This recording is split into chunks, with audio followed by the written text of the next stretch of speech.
Assalomu alaykum. Dunyoning har qaysi joylaridagi muhtaram vatandoshlar, hammalarga Allohning salomi, rahmati bo'lsin. Fidoyilar ikram, xush keldinglar. Bugun yana diqqatingizga Uyg'ur ziyolisi Mavlon Yasin afandininki dunyo vaziyatini kuzatish va analiz qilish programmalaridan Trumpizm va dunyo va Uyg'urlar nomida bir programmani bugun sizlar bilan birga anglaymiz inshaalloh.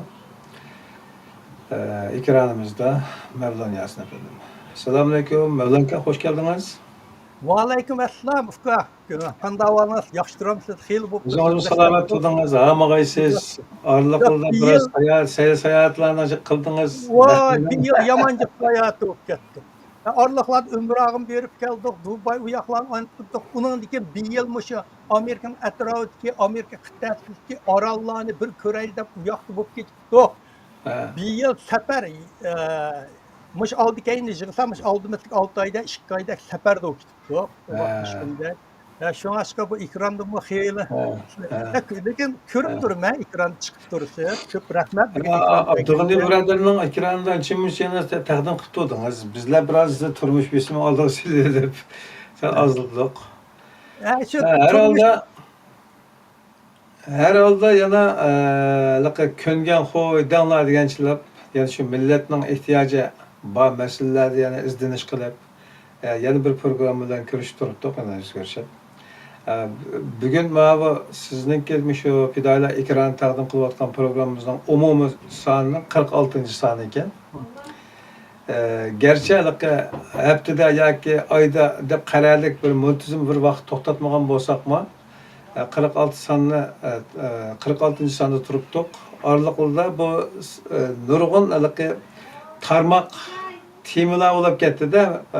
Ba'zan temalar masalan xalq shunday yarıda, masalan Xitoyga aloqador, Xitoyni tushunish, Xitoyning odamiy ish madaniyati qatorliq. Endi 36 yillar qatorliq. Ularning davomini shunday saqlab turyapmiz. Baba tutib qoldi.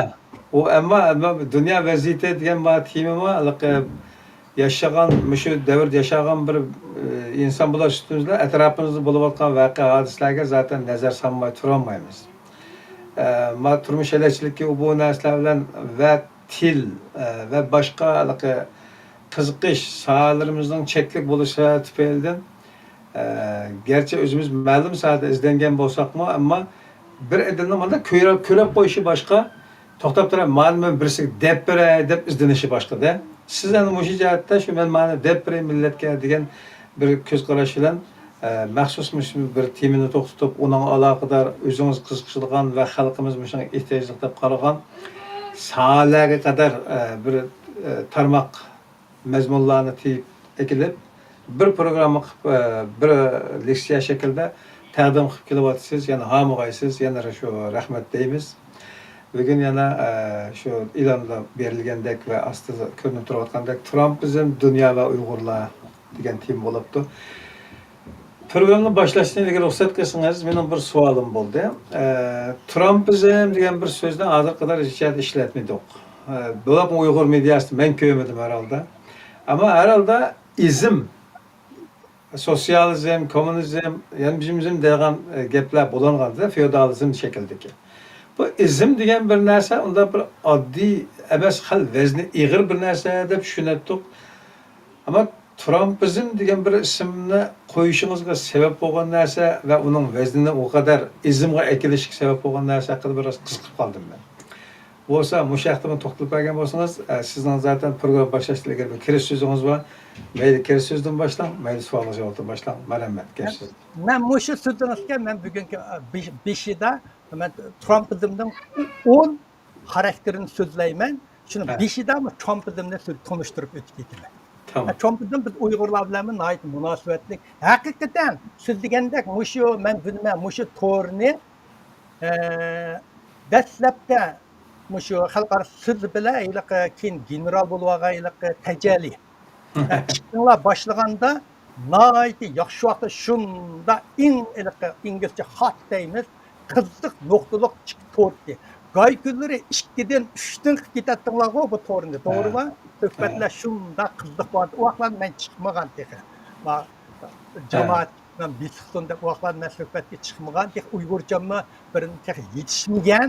Uyg'urchani o'rganayotgan Siz şu zamanlarda konu resimlerden bir albüm yasap sunayotgan vaqtlaringizda ha ben bir qiziqib onunla bir program qilsak deb taklif qilgan shu zamonlar siz. Ben esim yo'q. Men shu vaqtida o'sha ikkinchi jumla Uyg'ur tarixi to'g'riliq men birga ko'rib Uyg'ur tarixi rasmlar yig'ilmabdi birga. Men bir ko'rganimxona ochay dedim. U ko'rganimxona nereden açma? Facebook'ta açay dedim. Şunlarda Facebook'a kirsanglarmi Uyg'ur tarixi rasmlar deb men 10 dak albüm yasadım. Aşnında 1300'den artıq Uyg'ur tarixi rasmlar yig'ildi. En burunqi rasm 1885 yildan bor. Mushu rasmlarni istish uchun mushu nurg'un kitoblarning ichida Uyg'ur rasm uchun to'pladim, xalqlarga chaqirim qildim, rasmim bo'lsanglar avtib beringlar deb. Undan keyin men xalqarada raqamli kutubxona boshladi. Men Harvard Chung universitetlar. Ularning kutubxonalarini izlab aşağılardan nim qilib, men Uyg'ur rasm ko'rganxonasini ochdim. Mening Facebook'umda Uyg'ur tarixiy rasmlar deb bor, 10 dak bor, 1300'dan ortiq rasm bor. Hozir qadar aş Uyg'urlarning tarixidagi eng chong ko'rganxona ashadi.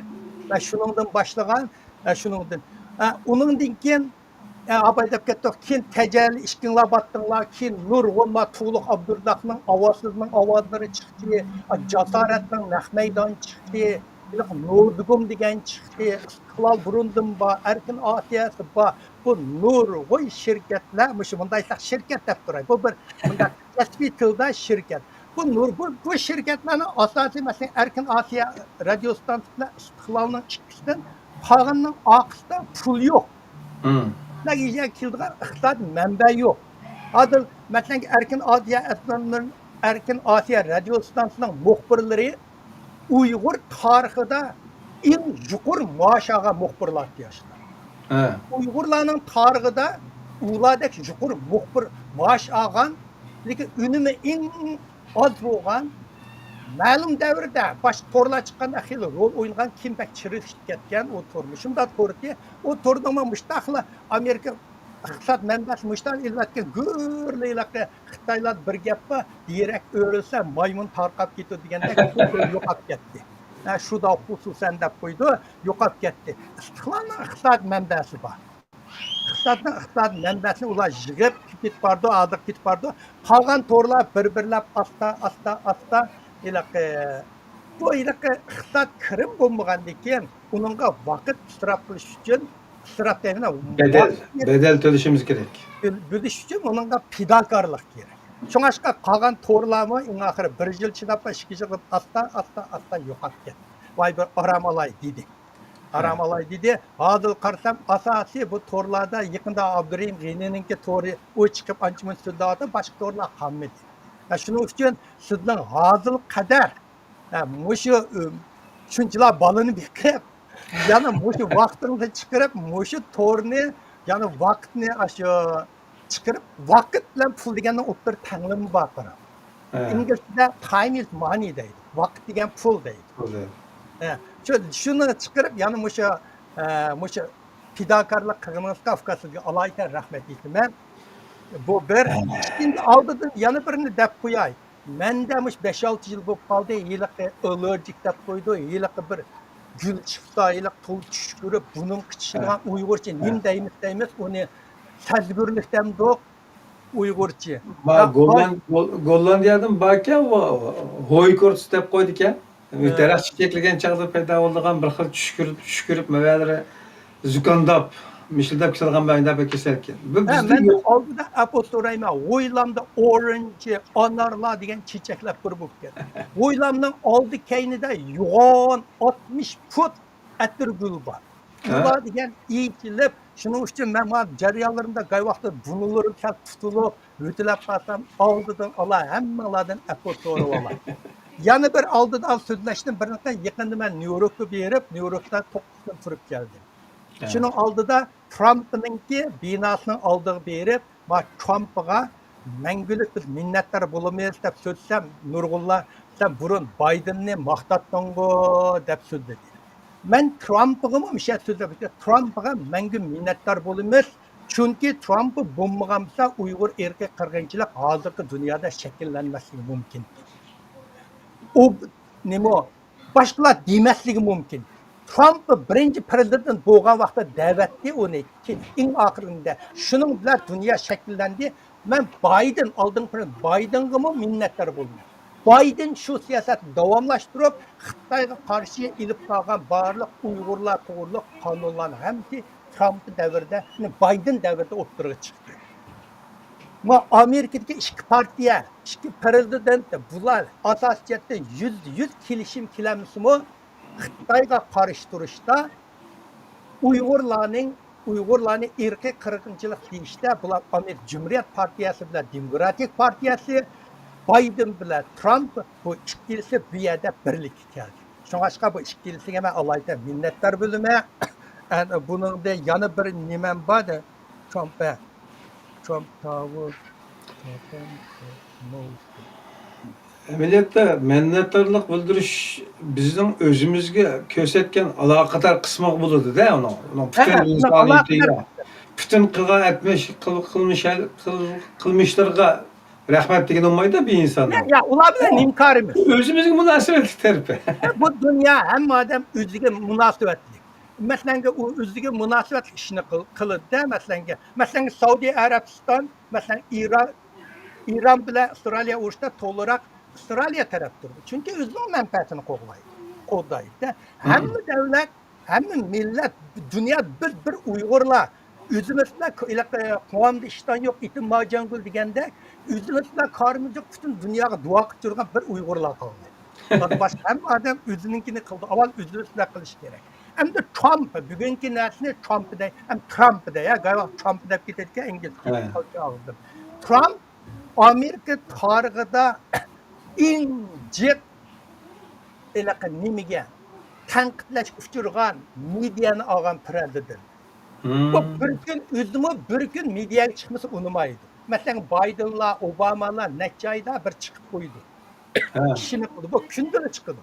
Bundan o'zining social media degan aksiga o'xshash bir o'zining ashta to'g'ri bor. Shu to'g'ri kunda o'ylaganlarni bugungi bilan asli yo'q, yiltibla turadi. Bugun degan bilan asli o'xshamaydi. Ashunda nurg'un narsa oldi prezident. Trump bilan dunyo va Uyg'urlarda tema qo'ydi. Trump ikkinchi qitimliq prezident vazifa o'tishga 6 oy bo'lmadi.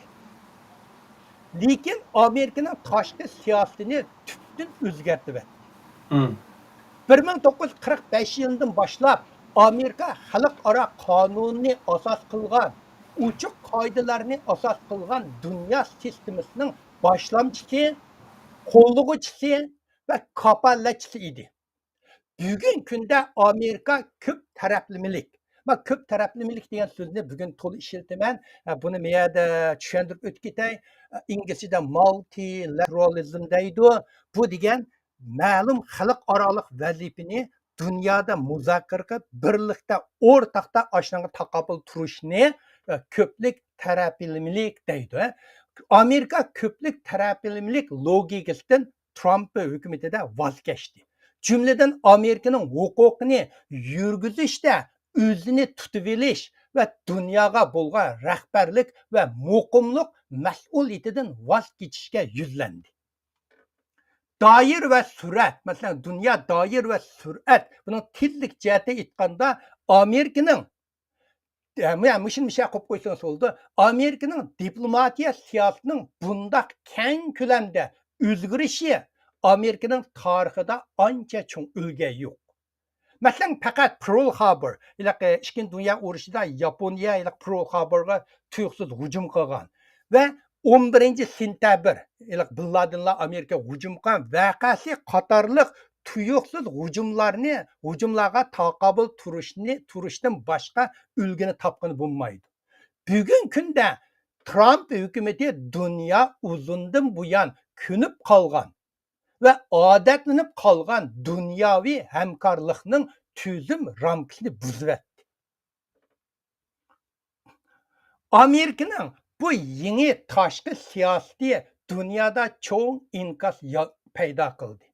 Amerika'nın uzundan bu yankı ittifakdaşları mı Trump hükümetinin pozisiyasının tez özgürüşüge hangtan kaldı. Bulup mu Trump hükümetinin Rusiyaga yan besishi, demokratik ittifakdaşlarga soğuk muamele qilishi, chet elga qiladigan yordamni qisqartishi xalq arani huduqtirib. Abay siz zim deganni so'zlab o'tib ketdingiz. Mishada zimni tushuntirib o'tib ketay. Biz masalan zim degan qadimgi grek tilidan kelgan bu. Keyin inglizchalarga o'zgarib bu zim degan qitildi. Bir so'zning keyniga zimni qo'shganda u bir hukm yoki mukammal ideya va e'tiqod sistemasiga vakillik qiladi. İngiz tili bir mukammal uni bo'lish uchun siz shunchalik bo'la olsangiz bo'ldi. Gay haqlar buni o'xshamagan nishonga yetishning o'xshamagan usullari deb tushuntirib qo'ydi. Masalan, siyosiy nazariyada zim qo'shimcha hamsha o'zaro munosabatlik 3 mazmunni o'z ichiga oldi. Zim bo'lish uchun. Buningda ideya bo'lish kerak. Shu ideyaga tegishlik harakat bo'lish kerak. Shu ideya harakatni tonuşturgan, yolga saldıgan sistem bo'lish kerak. İdeya, harakat, sistem üçü birleşkende bu narsa endin zim salayetiga ilgir. Zim degan qalpoqni kiyalaydi. Bizde Uyg'urchada izm deb o'rgandik. Bu yana kapitalizm dendi. Oxiri zim bilan to'xtaydi. To'g'rimi? Zim bilan. Masalan, kapitalizm, marksizm, feodalizm, sotsializm.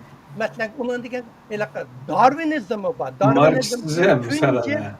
Odam xudo tayyor qilmagan maymundan paydo qilgan degan ideyani Darwinizm o'ttirib qo'ygan. Onun degan realizm degan bor. Bu faqat kundalik haqiqiy ishlar bilan hal qiladigan, shuning qurgan realizm deydi. Onun degan ziyalizm bor. Uyg'urlarda yo'q, inglizcha naytoq ishida intellectualism deydi. Ziyalizm bu deydi. Bu dunyoning masalasini Hazır o dihan işçiler emas, okugan ziyallar turib tartib selish kerak degan bu ziyalizm nayt uchun. Endi bizga masalan Uyg'urlar yaqinda bo'ldigan Qur'onizm. Uyg'urchada buni hadis inkorchilar deb atagan. Amaliyotda Qur'onizm, hadis inkorchilar. Men yaqinda mush Qur'onizm degan masalan arab tillarida amaliyot keng ko'lamda ishiltdi, turklardimi. Men mishad bir nima bizim dini alimlar o'qigan odam Amerikada o'zining biologiya kasbini bitirib bo'lib, uningdagi 7 yil Malayziyaga berib, 7 yil o'qib, arablarda Qur'on nimisda doktorlik qilgan cho'ng olim bu. Shuning uchun men dedim bu Qur'onizmni nimishga zimdab qatishlar, bu Qur'onizmda ya ideya yo'q. Ya ideya yo'q, ya harakat yo'q, ya Qur'onizm degan sistem yo'q, ya Qur'onizm deb yozilgan bir kitobmi yo'q, maqollar bor, kitobmi yo'q desam, tarixidan deymiz uni deydi. Chunki Qur'onizm Muhammad payg'ambar o'libla bir ish gapda qolmayla bu ideya o'ttir, bu gap o'ttirga chiqqan deydi. Buning 1400 yildan ortiq tarixi bor deydi.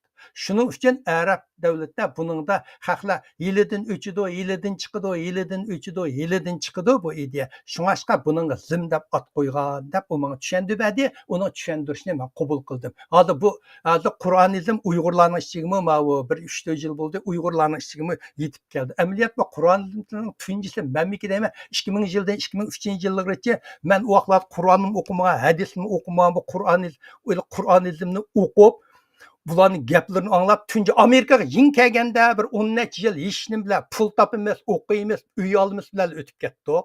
Anandagi tuyuqsiz bularning gaplarini anglab qilib, voy, karamat, nima degan so'zlagan odam bular deb shundoq men mana to'g'riliq inglizcha maqolalarni yozib 3,5 yilda Qur'onizmlarni keyinda o'rgandim. Keyin endi o'zim Qur'onni o'qib, hadislarni o'qigandan keyin endi uningga qarshi turgan vaksinalar urildi-da, endi ularning xatoligini yetib, endi uningga Qur'onizmni tanqidlab maqol yozdim, 3 parcha maqol yozdim. Yaqinda Qur'onizmning psixologiyasida birimga tayyorlab qilyapman, Xudoyim bo'lsa. Qur'onizm mushundaq maqollar Uyg'urlarga yaqinda yetib keldi. Bu aqcha men birinchisi deyman, Uyg'urlarda Qur'onizmga qatnashganlar. Qatnashib chekinib 3,5 yildan chekinib chiqib ketdim buningdan. Hozir Amerikada Trumpizm degan paydo bo'ldi. Google'ga men avval Trumpizm degan gap bormi deb Google kirib baktım. Hatta Wikipedia'da tushuntirishcha Trumpizm degan Amerika prezidenti Donald Trump va uning siyosiy asosiy orqasidagi siyosiy ideologiya ekan. Ashta tushuntirdi. Endi sizlar doim men bir atalg'uni so'zlab o'tib ketay. Siyosiy asosiy degan gapni to'liq ishlatamiz. Odatda siyosiy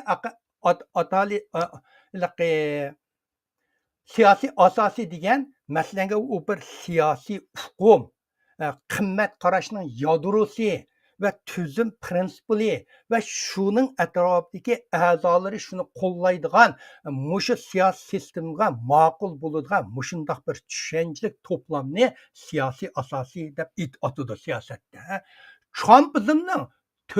Trumpizm mundaq 4 mazmunni o'z ichiga oladi. Birinchi, yeni millatchilik. Neo-nationalism deydi.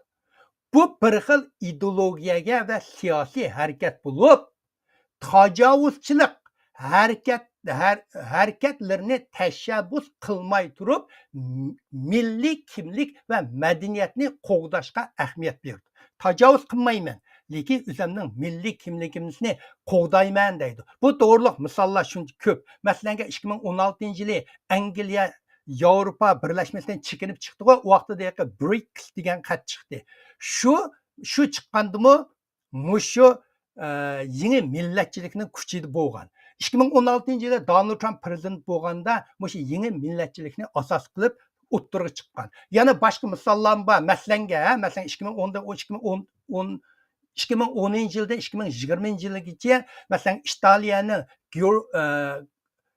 Giorgia Meloni, Fransiyaning Marine Le Pen, uningdagi Filippinning Marcos, uningdagi Braziliyaning Jair Bolsonaro. Bular hammasi o'zining millatini qo'g'dab, boshqani haydab chiqmas degan. Hozir Amerikada ko'chmanlarni qo'g'layotgash hamma ishlarmi mushininki ifodasi. Men o'zimning ko'z qarashda Uyg'uriston atalg'ini yaxshi ko'raman. Uyg'uriston degan atalg'imi mushu yangi millatchilikdan paydo bo'lgan atalg'u. Bu burun Sharq Turkiston deb kelgan, keyin esimdan chiqib ketdimmi? Qozog'istonda bir odam mushu Uyg'uristonmi, Turkiston deb shoh bir maqol yozgan. Shuningdan keyin bu Uyg'uriston degan atalg'u rivojlandi-ku. Men nurg'un yerda ishiltiman. Mushu Uyg'uriston deganmi mening ko'z qarashimda mushu yangi millatchilikka kirdi. Hozir dunyoda hamiyat bu yangi millatchilik suryapti, davr suryapti. Men meyada Sharq Turkistonda to'liq ishiltiman. Chunki men Amerikadagi tashkilotlar hammasi Sharq Turkiston deb ishlatgandan keyin ular qarshi birini demay deyman. Ham hozirgacha bu Amerikadagi tashkilotlar hammasi Amerika hukumatiga kirgan barliq hujjatlarda Sharq Turkiston deb olgan. Shu sababdan Amerika masalan tashkilotlari Uyg'uriston deb ishlatimiz desa, men shu kunda Uyg'uristonga yetkazman. Trumpizmning ikkinchisi ommaboplik. Odatdagi kishilarning manfaatini tashabbus qiladigan siyosiy programma yoki harakat. Bu ommaboplik degan. Hamisha haqiqiy yoki tasavvurdagi shaxsiylar yoki organlarga o'xshamaydi. Nurg'un shaxsiylar masalan Amerika establishment deydi. Ular emas, men xalqning manfaatini ko'zda tutaman deydi bular. Ommaboplikning ideya va faoliyatlari oddiy kishilarning ehtiyojini qondirish orqali ularning qo'llashiga erishish. Masalan, Trumpni olaylik. Trump uning siyosiy uslubi axborot yoki sud qatorliq har xil sarxirlarga qarshi turish. Bu sud santaraf bo'lmaydi. Axborotlar fake news, yolg'on xabar, sening vazifangni demayotidi, sening ahvolingni demayotidi. U deb ashin tashq, u men sarxillarga o'xshamayman. Men odatdagi kishilar uchun kurash qilaman deb so'zlaydi. Shuning uchun masalan buning nurg'unlari masalan qonunsiz ko'chmanlarni yutkash harakatini intayin tez akitib bordi, nihoyat kuchli. Uningdagi yosmichiliklarni dunyoda zavodlarni Amerika qaytirib kelsam, sizlar odat xalqlar hammasi zavodda ishlab pul topsizlar. Uningdagi odat xalqlarningki bojni men qisqartaman. Masalan, siz oshxonada ishlab, oshxonada ishlaganda tip degan berdi. Tomoqdan boshqa tip olsiz. O tipni hozir bajaldi, o tipdan bajanmayman. Amerikada tamak yeseniz 20% tip verirsiniz. Mesela 100 koylik tamak yeseniz 20 koy verirsiniz. Bu 20 koy aşağıya kırmaydı. Adamdan yançığı bivasıt görür. Kimsin? Küçücüğünden yançığı. Uğurçılağım tip vermez. Hemmenin de tip verdi Amerika'da. Amerika'da medinti. Bunun bu uslubi prezidenti saylamda g'albiga yetekledi. Ben halk için işleyim. Burun komünist Komsomoldan shunda deb ishlagan qo'y. Biz xalq uchun ishlaymiz. Mavzuning gapi bor. Biz xalq uchun ishlaymiz. Xalqning saylanma deb Gomindangni og'dirib o'tgan. Uningdan keyin bu Trumpizmning 3-chisi. Trumpizmning 3-chi xarakteri milliy konservatizm. Endi u milliy va madaniyat kimligini kommunizm, butun xalqning to'plamini va dinning ommaviy rolini qo'g'dashga ahamiyat berdi. Masalan, Amerikada men demokratchi, lekin men demokratiyaning nurg'un siyosatlariga qo'llamayman. Bu demokratchilar yaqinda ayol demaymiz deydi. Ayol demay, bundaq gapga haqq olgan Xudoy bir odamli deymiz deydi. Bular biz shundaqa bu nurg'un demokratiyalarning mag'lub bo'lishig'imi intayin saylamda cho'ng mag'lub bo'lishiga to'kib qo'shdi. Trump biz Xudoyim bizni ayol deb yaratgan, shu ayol deb deymiz deb Amerikaning bu jihatda keng xristianlarning qo'llashiga erishdi.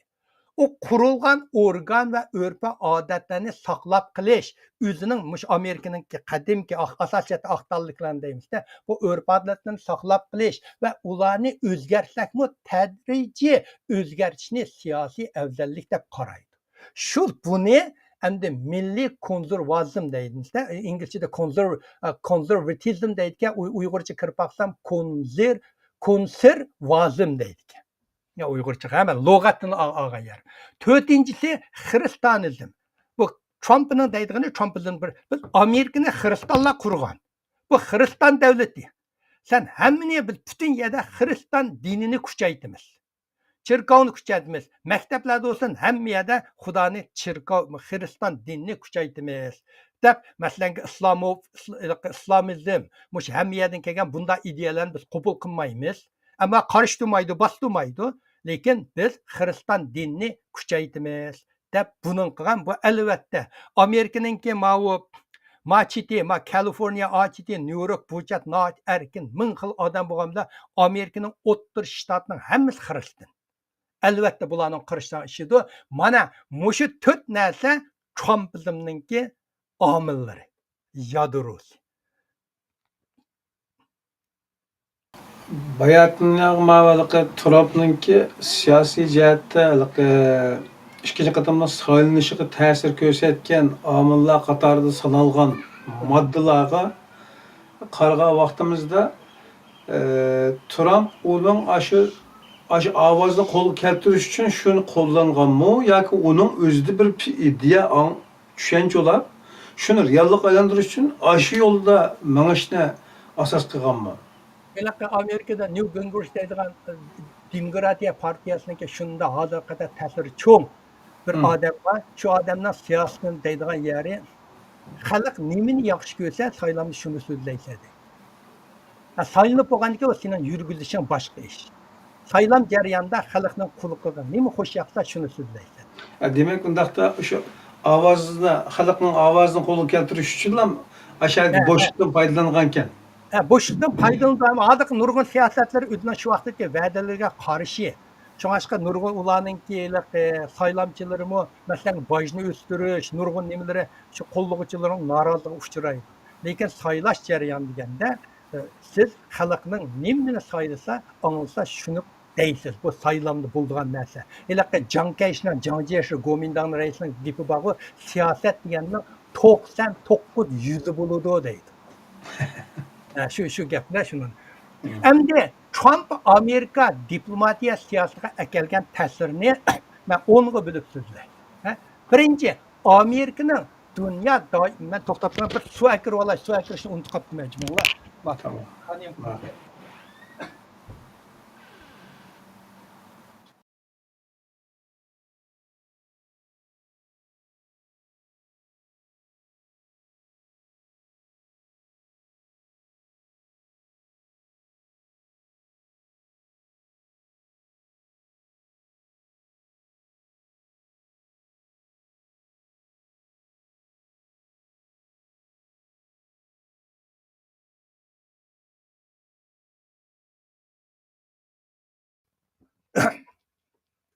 Мәсәләнгә, Американың дөнья даирәсендәге рәхбәрлек Trumpizmныңки 10 xarakterini so'zlayapman. Xarakter desakmi bo'ladi, omili desakmi bo'ladi. Endi buningga Amerikaning dunyo doirasidagi birinchi, Amerikaning dunyo doirasidagi rahbarlik iqtidori va mas'uliyatidan chekindi. Ikkinchi, dunyo urushidan keyingi necha 10 yilda o'tgan navbatlik Amerika hukumatlari ichilib etilgan va qoidali xalqaro tartibni tashabbus qilib, mablag' silib va qo'g'dab kelgan. Hamda Amerikaning kuchini BDT, Xalqaro pul fondi tashkiloti, Shimoliy Atlantik ahdi tashkiloti va Amerika qit'asidagi davlatlar tashkiloti qatorliq ko'p taraflik apparatlarga singdirgan. Bu o'tgan navbatlik Amerika hukumatlari o'rta qiyin masalalardagi xalqaro hamkorlikni ilgari surish orqali bu tartibni og'dirib tashlamoqchi bo'lgan kuchlarning oldini to'rab, xalqaro sistemning mo'ljallanishchanligini, qonunligini va muqimligini kuchaytirishni umid qilgan va amallashtirish uchun tirishib kelgan. Trumpning ko'z qarashida bu dunyoda qiliblashtırishning va qoidaning hech qanday ahamiyati yo'q. Bu dunyoni qiliblashtırishning va buni qoidalashtirishning hech qanday ahamiyati yo'q. Barliq munosabat bo'lsa savdo xarakterli. Shuning uchun u Amerikaning dunyodagi nishonini aniq ifodalashni xohlamaydi. Dunyoda manda ishqilda aniq ifodalashni xohlamaydi Trump. Amerikaning o'z davlat manfaatidan boshqa hech qanday narsaga vakillik qilish kerak deb qaramaydi. Dunyoga rahbarlik iqtidori degan uning so'z jadvalida yo'q. U Amerika birinchi. Amerika manfaatli bo'lsa qilaman, manfaatli bo'lmasa qilmayman. Bizga foyda akaslik qilman, foyda akamiz qilmayman. Bizga ziyonli qilgan har qanday ishni rad qilaman. Bu Trump ideyasining birinchi so'zi. Endi bu ideya to'g'riliq hozir ikki tarafda masalan buni qo'llaydigan va buni qarshi turadigan Amerika ikki tarafda nayt qizg'in bahs-munozara bor. Ma'vo qo'llaydiganlar to'g'ri, biz nima qilamiz bu dunyo qilib o'zimizning turmushni, xalqimizning turmushini yaxshilab, o'zimizning davlatini kuchaytirib, dunyo biznikini anglaydi deydi.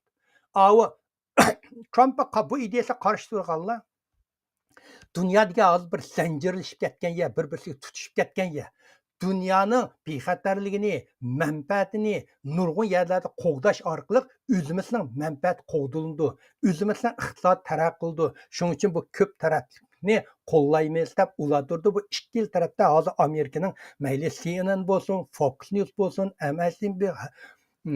MSNBC bo'lsin, qandoq cho'ng turlar kirsanglar, bu ikki ko'z qarashlarda nayt qizg'in bahs-munozaralar bor.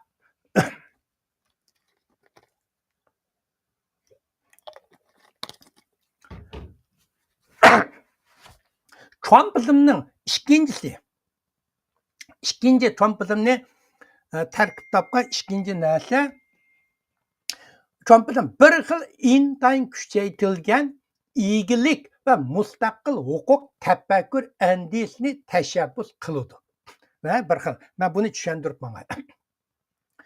Bu navbatlik hukumat bir xil mudofaa xarakterlik egilik huquq tushuntirishda bo'lib, xalqaro tashkilot va shartnomaga gumonliq pozitsiyasida qaraydi. Hozir hukumat bu xalqaroga har qanday shartni gumonliq qaraydi. Bizga nima foydasi bor deydi. Bu Trump'dan boshlangan amaliyotda bu Trump'dan boshlangan emas. Amaliyotda bu uzundan buyon, bu amaliyotda uzundan buyon Amerikada mutasib millatchilar xalqarodagi cheklash kuchiga ega va ko'p taraflik va'daga qarshi turib kelgan. Xalqaroliq cheklangan kuchga bu xalqaro bizni bir ishlar cheklab qo'yish bo'lmaydi, biz xohlaganimizni qilamiz deydi. Nima ish biz ko'p tarafli bo'lamiz, Amerikaning manfaatini tutamiz deydi. Bu mutaassib millatchilarning ko'z qarshida bu va'dalar Amerikaning harakat erkinligiga qabul qilg'ini bo'lmaydigan cheklamalarni qo'ydi. Masalan, Amerika bir yerda may ochay desa, muhitga ta'sir qildi deyotgan. Falan ishni qilay desa, buning xalqaro oya qarshi turdi degan ashundaq cheklamalarni Amerika qo'yib qo'ydi deydi. Amerika asosiy qonuniy kafolat qilgan avtonomiyaga xavf yetkazdi. Shundaqla amniy kuchi bir qadar ojiz davlatlar birlashib Amerikaga taqobil turadigan muhitni tarbiyalab chiqdi. Masalan, bularning ko'z qarshida BDT. Biz doim bir nima desaklar, BDTga butun osh kambag'al Yevropa, hamiyatga Xitoylarga o'xshash davlatlar yig'iblar 100 necha davlat birlashib bizga qarshi turdi. Bu shartnomalar bizga shunda qarshi turadigan kuchni tarbiyalab chiqdi deydi. Bu xil ko'z qarash bilan birdek bo'lgan Amerika prezident Trump Amerika davlat kotibini Amerika qatnashgan barliq xalqaro shartnomalarni va Amerika a'zo bo'lgan barliq xalqaro tashkilotlarni tekshirib chiqishni buyruq qildi. Biz muşunun tutsak bulamdı umamdı hammaga tekshirib chiqdi va 7 oyning oxirigacha qandoq va qaysi majburiyatlarni oxirlashtirganligini aytdi. 7 oyning oxiri kelganda nimalardan chiqib ketimiz shularni deydigan bo'ldi. Hozirgacha masalan Trump hukumati Paris klimat kelishimi va dunyo sayyat tashkilotidan chekinib chiqdi. Hozir necha 100 turlik başqa ahdinomlar va tashkilotlarmi Amerikaning islohot nishoniga aylandi. Nazariya jihatda aytganda BDTning o'zimi bu islohot nishonining doirasiga kirdi. BDTning nima ahamiyati bor deydi. Masalan, hozir men misol bilan so'zlay Amerika chekinib chiqqan tashkilotlar. Biri Paris klimat kelishmasi. Buningdan chekinib chiqishning sababi bu Amerikaga ig'ir moliya va iqtisodiy yuk bo'ldi. Bu tashkilotning pulini asosiy Amerika chiqardi. Uningdagi Amerikani sen mashin jihaydiding, buluding deb Amerikani yan pul to'la deydi. Undagi Amerika neft birimlarini ochaysan, bunda olsang bulg'unidi deydi. Shuning bilan bu tashkilotning mushu sababdan bu tashkilotdan chekinib chiqib ketamiz, bu Amerika ziyonliq deydi. Ikkinchi, Tinch okeandan halqaga sheriklik munosabatdan chekindi. İngilizce Trans-Pacific Partnership deydi, qisqartib TPP deydi. Sababi, buningdan chekinib chiqishning sababi Amerika birinchi degan shuar orqali necha 10 yillik savdo siyosatini o'zgartib, xizmatlarni Amerikaga qaytirib kelishni umid qildi. Amerika deydi, bu TPPning namida bizning nurg'un zavodlarimiz nimalar ochlar chiqib ketib, Amerika manfaatsiz qoldi deydi. Endi bu TPP degan davlatlarning 13 davlat nima bo'lgan? Yapon, Vyetnam, Brunei, Singapur, Malayziya, Avstraliya, Yangi Zelandiya, Kanada, Meksiko, Peru va Chili qatorliq va uningdan nurg'un mamlakatlardan birlashgan bu tashkilot. Buni Amerika o'zi qurgan. Burungi Bayden hukumatlari jarayon qurgan. Lekin Trumpning ko'z qarashida bu tashkilotlarga bizgacha ziyon keldi, xizmatlarimiz bu yoqqa ketdi, shunday chekinib chiqamiz deydi. Chekinib chiqdi. Uchinchi uningki UNESCO deydi. Bu degan endi qisqartmasi United Nations Educational, Scientific and Cultural Organization deydi. Birlashma davlatlarning muarif, ilm-fan va madaniyat tashkiloti. Bundan chekinib chiqamiz. Sababi bu tashkilot Isroilga qarshi bir tarafma maydonda turadi. Amerikada har qanday Isroilga qarshi turish bunday bir qonunsiz. Ama şununla qarşı turdi, shuning uchun bu tashkilot biz nimish pul beramiz? Bu tashkilot nimish qatnashimiz deydi. To'rtinchi, İran yadro kelishimidan chekinib chiqdi. Oldingi Obama bu Iran bilan yadro kelishim qilgan, İran tuan darajalik atomlar taraqqiysi bo'ldi, atom bomba qilish bo'lmaydi deb, Bayden hukumat jarayonida uni davomlashib kelgan, Trump chiqibla bundan chekinib chiqib ketdi. Sababi İran'a qattiq jazo yurgizishni o'zining eng muhim tashqi siyosati deb aytdi. Bu siyosat orqali dunyoni texmo bexatar qilganligini jakarladi. Lekin nurg'un siyosatchilarning ko'z qarashida bu xalqaro Amerikaningki ishonchligiga bo'lgan gumonni kuchaytirdi. Chunki Amerika oldingi hukumatlari o'zi Iran bilan o'tirib, oylab suhbat qilib buni qildi. Bir kelishim keldi. Endi Amerika tuyuqsizdilar bu kelishni men birlashmam chiqib ketsa, xalqarada buningki Amerikaning qaysi kelishimiga ishindi deydi bu qarshi turganlar. Shuning uchun-da 5-chi Birlashgan Davlatlar Kishilik Huquq Kengashi uni UN Human Rights Council deydi, qisqartib UNHRC deb olamiz-ku. Shuningdan chekinib chiqib ketdi. Trump hukumatining ko'z qarashida BDT umumiy yig'ini bütün umumiy yig'ini tanlagan 47 davlatdan tarkib topgan bu organ Avstraliyaga qarshi mangulik bir taraflilikda turdi. Bu Avstraliyaga qarshi turdi, har doim tanqidlab turib, shundan bundan chekinib chiqib ketmas, bundan chekinib chiqib ketdi. Mana Amerika hozir men faqat bir misollar ko'rsatib bergan, Amerika chekinib chiqib ketgan tashkilotlar. Trump bizimninki 3-omili Amerika navbatdagi hukumati Trump hukumati G'arb va Amerika ittifoqdoshlari bilan bo'lgan munosabatni qaytadan tartibga solyapti. Burun natijalik bo'lgan munosabatni qaytadan tartibga solmadi. Oldingi Amerika hukumatlari bilan bir Rusyan selishtirma bo'lsa, Trump hukumati Amerika boshqa taraqqiy qilgan demokratik davlatlar, asos Yevropa davlatlarida bunday bilan birlikda o'rtaq shakllantirgan G'arb degan hukmga qilcha e'tibor qilish tuyg'usi yo'q.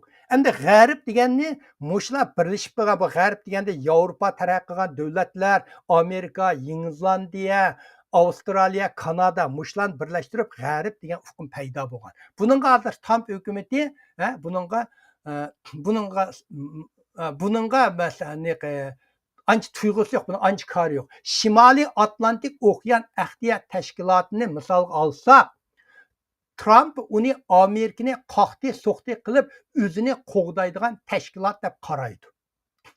Uning tarixdagi eng muvaffaqiyatli ittifoqdosh ekanligiga sal qaraydi. Trumpning Shimoliy Atlantik Okean Ahdinoma tashkilotiga 7 davlat guruhiga va Yevropa ittifoqiga bo'lgan qarshi pozitsiyasi ittifoqdoshlari o'rtasida bearam paydo qildi. Yevropalar bilan hammasi paydo qildi. Bearam paydo. Amerikaning bu yangi siyosiy G'arbning Amerika bilan bo'lgan kollektiv mudofaa kafolatiga ishonchi ojizlashdi. Shu sababdan Germaniya, Fransiya, Angliya o'rtasida yadro qurollaridan o'rtaq bahramon bo'lish masalasida suhbatlashishni boshladi. Bular hozir Amerika bizni qo'g'damaydigan yadro urushda biz uchimiz birlashaylik deb bular ustidan yadro qurollarini qanday qilib tizimlashtirib, ritmga soladigan suhbatni boshlayapti. Yana bir misol Yevropa ittifoqining diplomatiya ishlari mas'uli Kaja Kallas Trump bilan Ukraina prezident Zelenskiyning Oq Saroydagi nachar uchrashishdan keyin shundoq deb bayon qildi. Erkin dunyo yangi bir rahbarga muhtoj.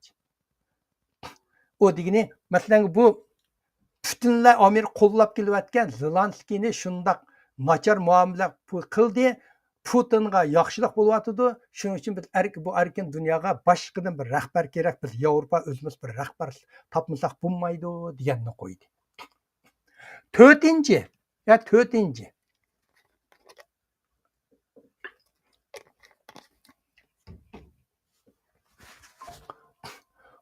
To'rtinchi omili Trumpizmning moronizmning qaytadan bosh ko'tarib chiqdi. Men monorizmni tushundiray. 1823-yili Amerika prezidenti, shu vaqtgi prezidenti James Monroe Amerika qit'asi faqat Amerikalar kontrol qilish kerak degan Amerika diplomatiya siyosatini o'ttirib qo'ygan. Bu siyosatning muhim nuqtasi Yevropa davlatlari Amerika qit'asini davomli mustamlika qilmaslik kerak. U vaqtlarda bu yerlar hammasi Yevropaning mustamlikida emasmi? Qilmaslik kerak. Amerika qit'asidagi davlatlarning huquqiy Amerika bilan munosabat bo'lishi kerak. Buni prezidentning ismini ilib Monroeizm deb ataydi. Siyosiy olimlarning ko'z qarashida Trump bu siyosatni qaytadan o'ttirga qo'yyapti. Prezident Trump'ning amaliy kuchni yadro qilish degan dunyo ko'zqarashi g'arb yerim sharda Amerikaga xos alayda rayonni qurish degan siyosatlari dunyoning diqqatini qo'zg'adi. Uning Greenland yeşil yerdemde Greenland bilan Panama kanalini Amerikaning kontrolda bo'lish kerak degan masalani o'ttirib qo'ydi. Men bu ideyasini bek yaxshi ko'rdim. Chunki Greenlandda az uchraydigan to'pa ashada dunyoning 20% ashada 80% bizlar Sharq Turkistonda. Ashan ilvamsa muz erib bag'ansir uni Xitoy yo Rossiya ib ketadi. Men u yerga qilishni yaxshi. Bundan keyin Panama kanalini bir Amerika berib atgan. Bu qaytadan ilib olishni cho'qim qo'llayman-da. Bu Panama kanalga bossangiz, bu ikki chetida Xitoy shirkatlari egallab, bu Xitoy shirkatlarining ismlari to'shib ketganga. Undan boshqa bu kanal bu Panama kanalda u yoqdan bu yoqqa o'tgan 3 ko'rikni yasagan. Bu 3 ko'rikni Xitoy solgan. Bu 3 ko'rik Xitoyning kontrolida. Bu nim degan gap? Amerikaning 80 u yerda 80% paraxod Amerikaning paraxod. Amerikaning o'tgan paraxodni hammani ko'rikdan to'pi turib ko'ra oladi. Shuning uchun buni ilib olmas degan bu ideyasini yaqin ancha bek gap qilib ketmadi. Uningdagi yana Kanadani Amerikaning 51-shtati qilish, Meksikoga askar avtish qatorliq so'zlari g'arbning nazarida moronizmning qayta bosh ko'tarishi deb qaraladi. Nurg'un siyosiy olimlarning nazarida Trumpning bu xil siyosati o'xshash va ittifoqdosh davlatlarni yiroqlashtiribla qolmay, Moskvaning Rossiya ittifoqidagi rayonlarni kontrol qilishiga, Beijingning Janubiy dengizga qo'mondonlik qilishiga va Tayvanga hujum qilishiga yo'l ochib berdi deydi. Sen Mishalan biz Amerika kontrol qilamiz degan deysan, Xitoylar Ruslarni shu sening ideyangdan foydalanib Amerikadagi mandaq qilmiz deb ularning Tayvanga hujum qilishiga, dengizni kontrol qilishiga, Rossiyaning atrofidagi burungi Polsha davlatga hujum qilishiga yo'l ochsa deydi.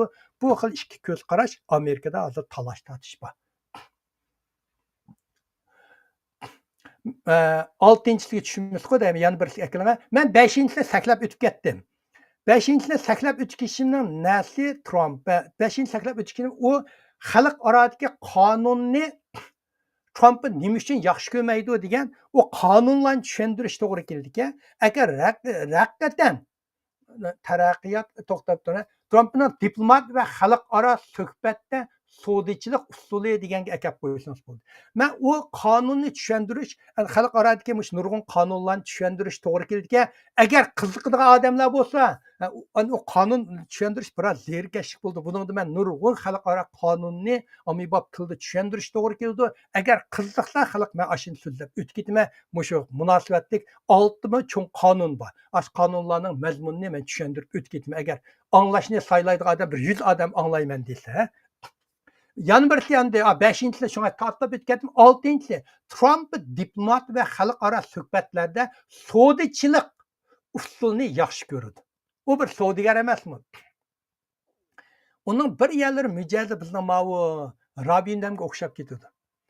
Rabindam Uyg'urning manbasi nim bo'lsa, bugun gaplar o'xshamaydi. Uyg'urning ishi bo'lsa, nima deysang davrda bugun gapini o'z og'dirib o'tib, boshqa so'zlayveradi. Uyg'urning manfaatini ko'tarsang, nima deysang bo'ladi deb. Endi Rabindamning Uyg'urlarning ichida Trumpdek asos salom bedi. U Amerikaning ta'sirini 6-omili Trumpizmning 6-omili Trump diplomatiya va xalqaro suhbatlarda sodichilik usulini yaxshi ko'radi. U Amerikaning ta'siri nisbatan kichik bo'lgan ko'p tarafli suhbatlar qiziqmaydi. Masalan, Vyetnam bir ming kichik davlatlar kelib, u Amerikaga ta'sir bo'lmasa, Amerikaning ta'siri bo'lmasa, Amerikaning ta'siri unda suhbatlar qiziqmaydi. U kichik davlatlar o'zlari ish qilsin deydi. Balki boshqa davlatlar bilan bevosita suhbat qilishni qildi. Bir muncha o tashkilot o'qigandan keyin bizga bir o'rtaq birim kelgan narsa bizning nurg'un ziddiyatimiz qildi. Uningda men har bir davlatda bevosita suhbat qilaman deydi.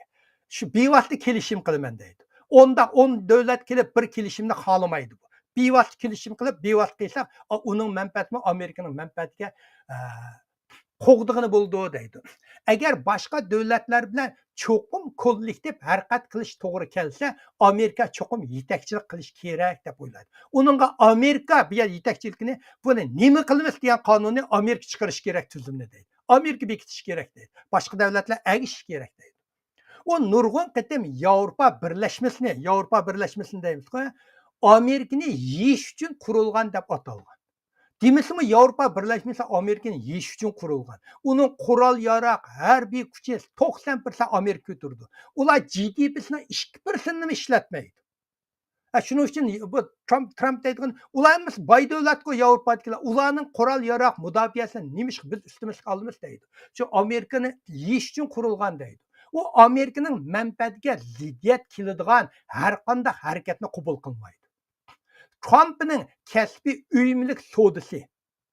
Shuning uchun u har ishni boshlagandila Amerikaning manfaatiga foydali bo'lmasa qilmaydi. U xalqaro munosabat degan bir takror davomli o'zgarib turadigan jarayon degan haqiqatga ancha e'tibor bermaydi. O xalqaro munosabat degan bir zerikmaydigan, yillar o'tib ketadigan, mushu bir to'xtamay suhbat qilib hal qiladigan bir-birlar ashundaq bir jarayon. Uni buni e'tirof qilmaydi. Men 4 yil tushib ketmay 4 yilga ishni hal qilman deydi. Trumpning 7-chi ideyasi iqtisodiy ko'p tarafchilikni xohlamaydi. Ko'p tarafchilikni men yuqori so'zlab o'tgandim. Har bir xalqaro masalani nurg'un davlatlar birlashib o'rtaq taqobil turganni ko'p tarafchilik deydi. Trump ko'p tarafchilikni xohlamaydi. 1945 yilidan keyingi dunyo tuzumining aloydiligi bo'lsa, bir ichivitilgan, qoida bilan cheklangan, qulaylik qonunga mos keladigan ko'p taraflik savdo va to'lam sistemasining borliqqa kelishi. Bu sistemni Dunyo savdo tashkiloti, qisqartirib WTO boshqaradi. Biroq o'tgan 20 yilda WTO dunyodagi savdoni erkinlashtirish va vazifani ado qila olmadi va savdo talash tortishni unumli hal qila olmadi. Buning sababi Xitoy kirdi. Clinton Xitoyning 20 yilda bu Xitoy yil ishiltib vaziyat qilib dunyo tashkilotining tuzumlarini buzib vayron qilib dunyo tashkiloti ish qila olmaydigan qilib qo'ydi Xitoy buni. Shuning uchun Trumpni WTO'ni amaldan qoldirish kerak degan hukmni o'ttirga qo'ydi.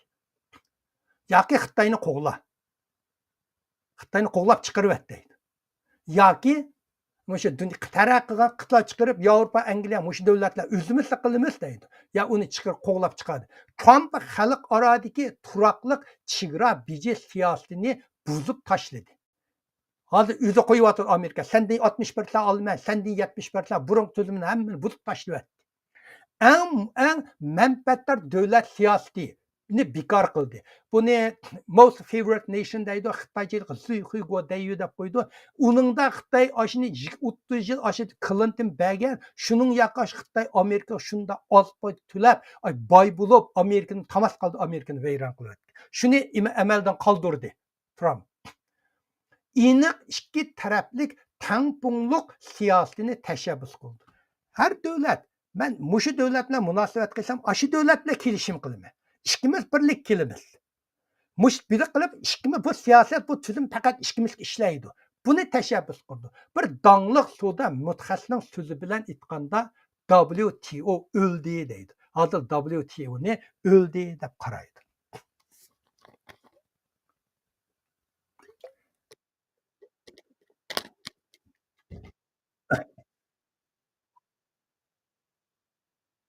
Atılışı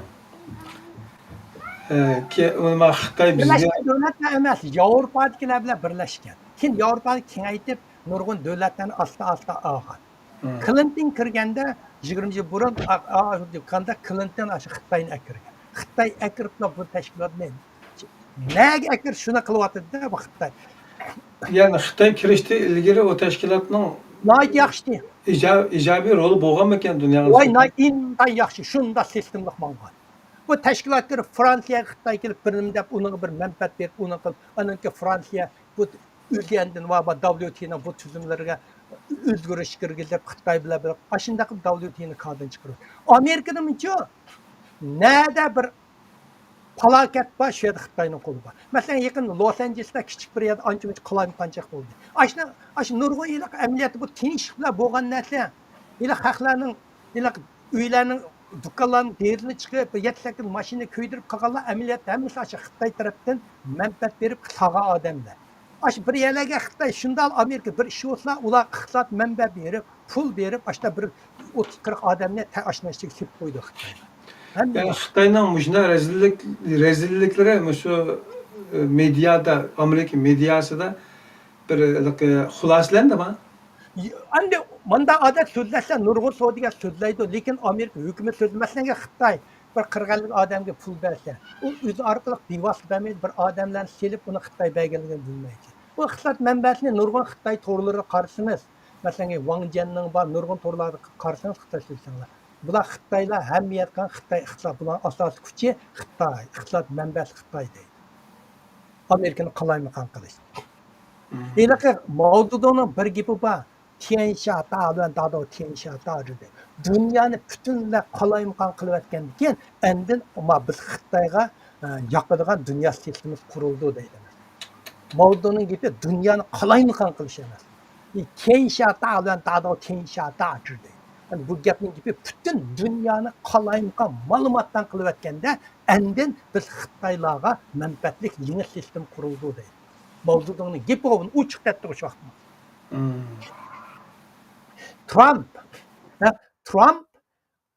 Trumpizmning 8-omili. Trump dunyo taraqqiyotiga sal qarash siyosatini yo'lga qo'ydi. Trump hukumati Amerika xalqaro taraqqiyot organining, uningchi USAID deydi jumla buni. Endi ko'limini qisqartib, bu nochung shu xalqqa ko'limini qisqartib, qolgan qoldiqlarini davlat ishlari mahkamaga qaytib bunu yo'q qilib etdi. Bu Amerikaning davlat manfaati va innovatiga ig'ir tarsib ko'rsatib qolmay, yana yer shardagi nomuratchilik, ocharchilik, kasallik, muqimsizlikni tugutish va klimat ofatlariga taqobil turish tirishchanligiga ig'ir ta'sir ko'rsatdi. Lekin Trump'ın nimkarimi ta'sir ko'rsatsa, men bilan ne munosabatim? Men Amerikaning prezidenti Amerikaning manfaati uchun ishlayman deydi. Mutaxassislarning mo'ljallashicha Amerikaning mushuningdan chekinib chiqib ketishi mushu sababdan dunyoda bir necha million odam o'ldi. Hozir olimlar Amerikaning hatto Dunyo bankasi, xalqaro pul fondi tashkiloti va ko'p tarafli taraqqiyot bankalaridan chekinib chiqib ketishini ansiraydi. Aylaqi yuqori so'zlab o'tgan hukumati xalqaro taraqqiyot organini USAID deydi. Bu ergan Amerika hukumati iqtisod manbai bilan 100 milliardlab dollar xarjlaydi buning Amerika. O'zi mahsul bo'lgan bir tashkilot bu. Bu asosiy chet elga yordam qilish va chet el taraqqiysiz qolgan to'lan taraqqiy qilish to'g'ri qurilgan yordam qilgan tashkilot. Buningda 100dan jiq davlat bu tashkilot 100dan jiq davlatga Afrika, Osiyo, Latin Amerika, O'rta Sharq va Sharq Yevropadagi 100dan jiq davlatga yordam berib kelyapti. Muşlağa Amerika yordam berib ashan taraqqiyot. Bu taraqqiy qildirimiz degan buningdan talash tortishlar bor. Bular deydi bu davlatda taraqqiysin qanchalik pul bo'lsa yeb ketaverdi, bular taraqqiysin qilmasin. Bu o'zining ishi, bizning imkonimiz deydi. Amerika buning tanqid qildiganlar bu davlatlarning taraqqiysa kasal azaydi, namorat azaydi. Devletler baylık bulurdu. Sanatları köpeydi. Unda bağanken bu devletler bizning mallarımızı köplep alalaydı. O arkalık bizning iqtisodimiz köpeydi. Bizning texnikimizni çıkara alaymiz. Aeroplanlarını sata alaymiz. Zavodlarımızı açık alaymiz. Bunun için biz taraqqiyimiz. Bu mandaqda bu iki taraftaki talaş tartış var Amerika'da. Yakında bir Yahudilerle kaldığımda tanışıp kaldım. Onun bir fikirge ne kaldım. Hazır şu sizin dağıtkan gepinizge yandaş geldi ki mezmun cihetten. O deydi bu baylık degende fakat birli yerde besip kontrol kılvarsa o adam bay olamaydı dedi. O çokum etrafımız tam bay oluşumuz gerek. Yani bay olan fırsatlarını paylaşkan vaktimizde, ortaklaşkan vaktimizde hemmeden bay olayımız. Dediğim bir fikrini dedi şu, bu onun şahsi karşımı ya ki Yahudi hemmesinden ki ortak bir milli karşımı bilmeyim ama Abi- sizin adı dert kılınan mezmunken, mezmun da işte. To'xtab turinglar, men deb qo'ydim, qopinmaysizlar, meni Ha. burnim chiqdi oshib Tamam. qopinmaysizlar. Tamam. Arkadaşlar bugünkü tema Trump bizim dünya ve Uygurlar hakkında bulavatıdı. Ekranda görünüp turayotgan 10 maddəyə əlaqədar məzmunun sözünü kilib hazır 8-ci kelgan bolduq. Suallarınlar yoki talab başqa suallarınlar əlaqəli qalsa yazım şəkildə qaldırıb qoysanız inşallah cavablaşdırışımız. Siz yaxshi bilaman dedingiz. Hə. Bu emniyet talaş tartış. Mesela Amerika, ama dünyanın hemmesi Amerika kirgizmen deydi. Amerika'nın halkı özü, Amerika'nın asas kirni halk özünün istimallıqıdır. Bir Amerika halkı yevitidigan göç, bütün Avrupa halkı yevitidigan göçten çıktı. Göçxor mu kim bular? Vay, et degende kıydı var o. Hə. Ulan öyle kıydı deymiz, bulayla çoşkunun kuşta, yokalının tokunu muşta, ben yin kelgen, bir de Amerika'da hem millet şundan yeydi ama. Ya gelip Mehmet diyen kuş yeydi ama. Sədə. Sen artık kopla tabak niye etken bamda namazda ko balık o içine ay goşunu yoğun cık goşunu pişirip kopla koydu bir parçanın üstüne aşı yiyiş adet mi gidik ya. Yani künde qurbayetden dasqında oturganda otururken Ben sizde? oturgan. Mesela meyada bulayla hattak deydiğen birini niyeydi. Bunda usul bunda kıydı. Adı bir yerde halal dükkanlar cık. Onu mu hattak deydi halal ulanı kıldığan bir de ulan bunda bir maydılar kılıversinası buldu bu balık kopçı. Amerika dünya boyu için. Bütün Avrupa'daki halkların yiyen göçü de Amerika'ya kötüye. Mivi çive, muş Amerika koska dükkanlar kırsınız, gayla bir ayal, bütün bir ayal. Karsınız, yılık haru degenge muşunda dögler ekil. Biz mi gayla şundacık ekilimiz bir işki yaptı karmayın, yok. Kayaket deyemde muş işki buvay mumay muşunçalan yap bulduk mu dep gittiniz. Şuna semizlik kesilinen çıkış şunu sebebini şu. Amerika'da 50 milyon adam dayı ettik. Aynen. Daribilerle nim kılıvatman gerekti. Amerika'da mesela Avrupalarda onda daibet az, simiz adam az. Fransa'nın ayalları nimişi güzel deydi o. Deydiyse Fransa'nın ayalları üzdün ki yemek içmeye intayın dikkat kaççıla karşısında şunca figürlük durdu. Ağaç dünyada Fransa'nın ayallarına kayısı ayallar karşısında bir güzellik nur çiçip durdu deydi. Amerika'nın ayalları Öldürüp şunlar ketmişsin yani. Gaymış muşunda gayallarına aşı yam kişili bir ayet kilo de aşında yavatkan. İle Amerika'da Buffy deydiğen nim var, ne varsa. İle kırsınız halıgan yeysiz bir kıl. Karşınız muşta taklit edilen muşta düğülep çıkkıdan muşta erkek yavatkan, iştivatkan. Vay bu devlet. Acayip. Tatlıkını şundak yeydi o bu devlet. Bir azraqalıqqa sen nime bilen sakinlik deymiz. Özümüzü toxtulab etrafımızı nazar salsak ketayotgan adamlarning hammasida bir xil to'qchilik, yağ bedenden teshib chiqqan, energiya bedanga patmay, energiya odamni ko'tarmay, adam ortiq energiyani ko'tarib yurib ketayotganlik holati ko'rgan oldu. Ya kökünü buldu. Amerika kesin asli kökünü buldu Amerika. Asli kökünü buldu. Hem bir Trump'ın 9'uncusu Trump'ın 9. ameli dünyada demokratiyani ilgir sürüşke sel qaraydı. Sel qaraş sistemasini yolga koydu. Yani müşahit sel qaraş degan so'zni Uyg'urchada e'tibor bermas bo'lib İtibar qolgan. vermezse, ignore deymiz, itibar vermezse, sel qaraşlar nima miyada karıştırdı da işletmedim. Karıştırıp mı ketmeydi, çattığım yok. İtibar vermeydi de aslında. Sel qaraşdab işletdim, bu sözle işletken, nime sözle işletemedi, naayeti, özüm küçep getdim. Tamam. Mesela Trump, 2 yıla partiyanın neçe 10 yıl yağı birlikte chet elge demokratiyani ilgir sürüş siyasetini ve vəzini aldırıp taşladı. Neçe vaqt ya Amerika'nın bütün mesela Cumhuriyet Partiyası olsun, ya ki Demokratiya Partiyası olsun, 2 yıl partiyanın prezidenti olsun, bular halk arada demokratiyani ilgari suramiz deb kelgan. Lekin Trumpning deydigani sen demokratiyani ilgari suraman deb Xitoyga 30 yil yordam qilding. Xitoy o'zgardimi? U o'zgarmay dunyoni o'zgartdi, diktatorlashtirdi. Dunyoni vayron qildi. Bizning davlatimizmi vayron qilayotgan tasli qoldi. dedi. Sening bu demokratiya ilgari surishning nima natijasi bo'ldi dedi. Erkin Asya'nınki ve başka alakadar NAD'ninki pullarının kesilişi mi şunun alametlerinden Lazım kimde? şekilde ya.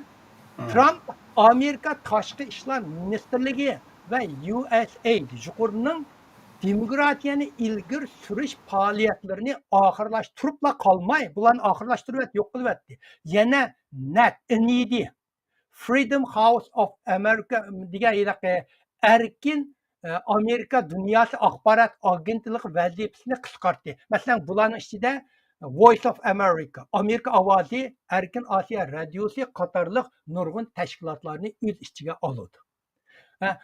Bu agentlik organlarning dunyodagi bu masalan Erkin Osiyo radiosidan siz og'zingizga kelib qoldingiz. Buni bu Erkin Osiyo radiosini to'xtatganligini mush Amerikada yaxshi bo'ldi degan Uyg'urlar. Buni yaxshi bo'lmadi, bu bir Uyg'urning ovozi degan nimalar bor, nima organlar bor. Meningcha, mening ko'z qarashimda Erkin Osiyo radiosida nurg'un bizning yaxshi muxbirlarimiz chiqqan. Abdulikim Boqiy, Qurbon Vali, hozir mukofot olgan muxbirlarimizdan Shuhrat Ushur, xalqaro Gulchehra Xo'ja, bular xalqaro mukofot ilib Uyg'urlarni tunishtirishda cho'ng rol o'ynagan. Bo'lib masalan, irqiy qirg'inchilik jarayonida Shuhrat Ushur shu Qashqama Nabriya Kulqun urib, ashadagi odamlarning og'zidan odamlar tutilib ketgan, odamlar so'langan va o'lganlarni ashadagi odamlarning og'zidan shu xabarni ilib bergan. Bu irqiy qirg'inchilik jarayonida nihoyatda cho'ng guvoh bo'ldi, pakit bo'ldi. Shunda cho'ng muxbirlar bo'ldi. Lekin mening ko'z qarashim olim saytib chiqqan yoki bu tashkilotda bu xalqaro bu Erkin Osiyo radiosining Uyg'ur bo'limida chirikchilik nihoyat ko'paydi. Bu intayin taraflilik, o'sha dunyo Uyg'ur qurultiyining odamlarni qilib boshqa tashkilotlarga masalan hech qanday xabar bermay intayin chiriklashib ketgan. Bu intayin chiriklashtirayotgan. Shu Dolqin aytgan kelsa shu shuni ziyorat qilib shuni so'zlaydiganlar. Shunday nihoyat chirikchilikni bu Uyg'urlarning ichida bir bo'lgunchilik paydo qilishni tashabbus qilib keldi. Shuning uchun olim mening ko'z qarashimda bu Erkin radiosi Uyg'urlar uchun nihoyat muhim, chunki bu Uyg'ur bu tashkilot Amerika hukumati bilan bevosita munosabati bor bir tashkilot.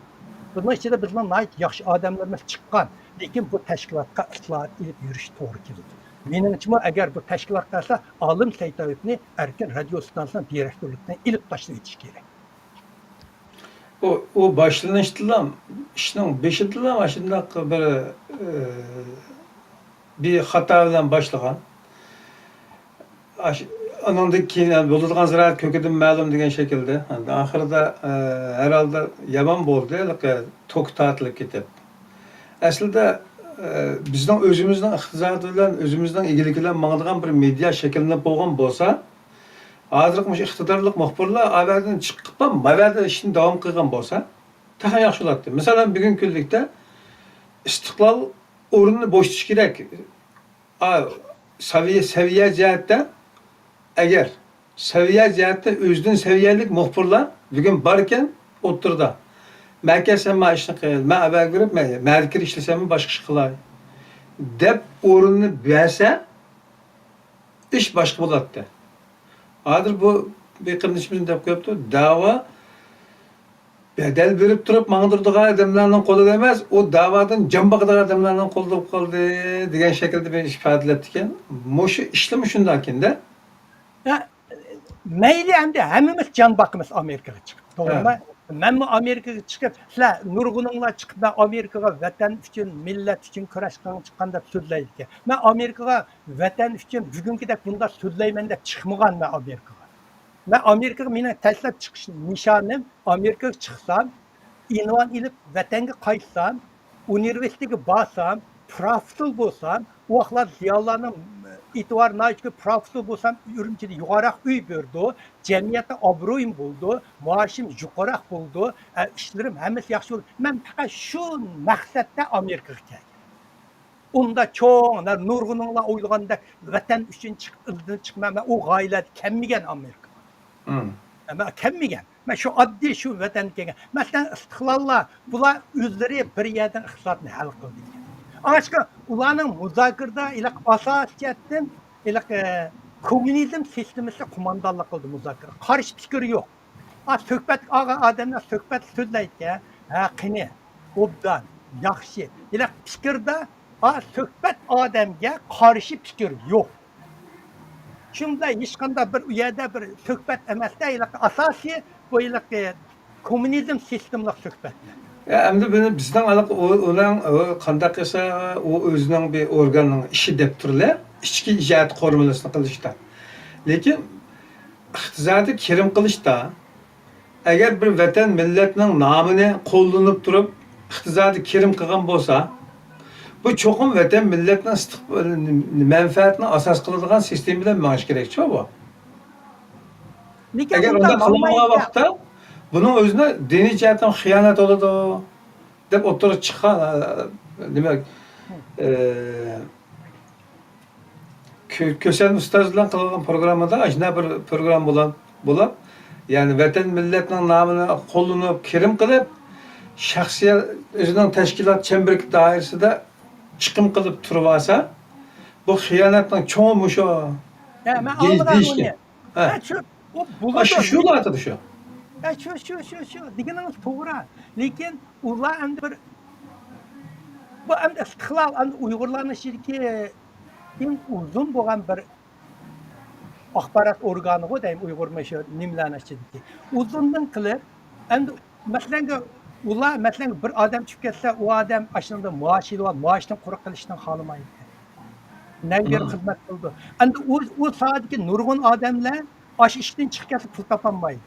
Ashta tarafı var. Başlarkende mesela şu Ömer Kanatlar değilse, şu mesela dolmuşlar, şu UAE'den şu dünya ma yani davanın çapını kim ağırlar? Köpüncüsü. Ya İngilizce'de maaş aldı, aşından çıkıp gelse, ilaki can bakamaydı, bizge okşamaydı.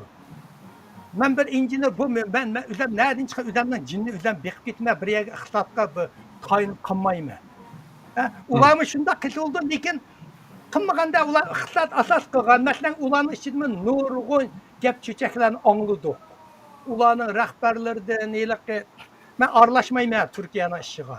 Nurg'un gap chechaklarni angladik, lekin ular shu bir turkum odam bo'lib olganda, ular bir bunday aytsangiz bir guruh, xuddi dunyo Uyg'urning odamlari bir guruh bo'lgandek, bir guruh aylanib olgan bular. Unda bo'lganki o'zlari iqtisodni qilib, ish qilib ashyo so'zlab yurdi. Turkiyaning vaziyati xalqaro bir vaziyatdan tushsa, hammasini anglayman men.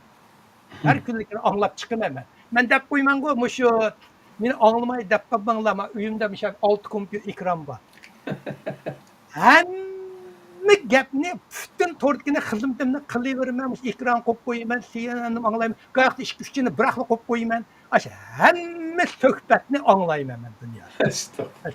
Shunda hamma suhbatni yong'oq chiqsin qilgan bo'lsin, qay vaqtlarda boshqa aplatga talash tortishlarni qo'ymay anglayman. Chunki shu Uyg'urim shu. Uningdan boshqa nada Uyg'urning gapi shu. Uni yaxshi ko'rsangizmi Uyg'ur shu, yomon ko'rsangizmi Uyg'ur shu. Uni yomon desangiz yaxshini kim berdi? Chunki hammasining gapidan hammasidan xabarim bor. 10-10 keldi, 9-chi kutayapti.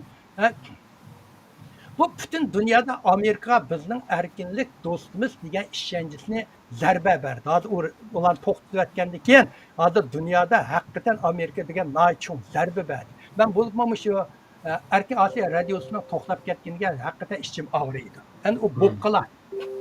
Eng oxirgi 10-chi dünya xarakterlik ommaviy mahsulotlarni e'tirof qilmaydi.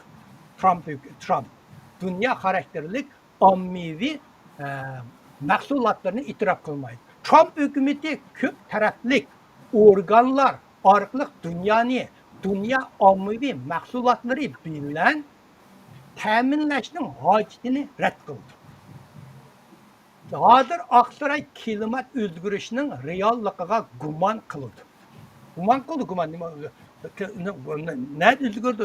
Hech qancha bo'lmaydi. O'zgarsa million yil ketadi deydi.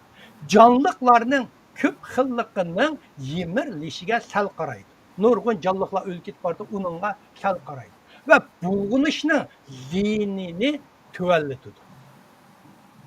Hamda xalqaro muhit hamkorlikning muvofiqlaridan gumonlanadi.